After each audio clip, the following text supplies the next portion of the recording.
this picture of blackface gangster Santa Claus. It's the newly elected PBA Local 105 Executive Vice President, Michael Gallagher, and it's the top story on the Trentonian. I spoke with the writer of this article, David Foster, who says he got this picture from an anonymous source as a tip after he published an article about apparently there being rigged elections among the union. And he says right now there's a lot of racial tension with the PBA Local 105 because leadership was primarily African American and now it's all white. So I asked Foster, he confronted Gallagher about this picture, and he says this man is not apologetic. It was taken at a Halloween party 5 years ago. He doesn't see any issue in dressing as a black gangster Santa Claus. He told me that, his reasoning is his black girlfriend at the time didn't have a problem with it. No one had a problem with him dressed as that.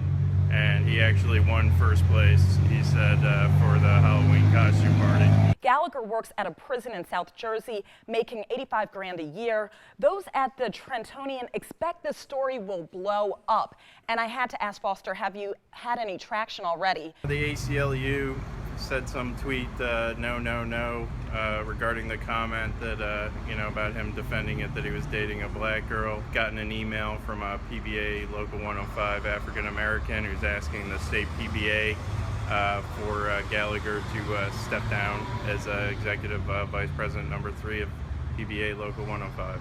PBA Local 105 President Brian Renshaw issued this statement. The issue with Mike Gallagher is old, and I have spoken with Mike. I know his work record, and I can tell you that it is stellar and that his history and conduct are devoid of any similar complaints or issues, and I know that he has no racist bones in his body. This takes us back to a very negative part in our nation's history, and being African American, it's never okay to dress up in blackface. It's stereotypical, it's derogatory, and it's offensive. The guy did something that, to me, is completely idiotic. It's clearly offensive, but it sounds like the bigger issue here is there's this contentious wrangling going on inside the PBA, and this is low-hanging fruit. Dressing up in blackface shows a lack of judgment that you do not want for a person who's in a high-ranking member of your organization. But why not just come out and say, hey, that was me 5 years ago. I apologize. I don't want to offend anybody, and I do take my job as a union leader very seriously. Can I ask you, just apologize. But at what point does acting in an offensive way on your private time impact your ability to do your job? To me, it seems like two separate issues. He's a corrections officer, and a lot of times inmates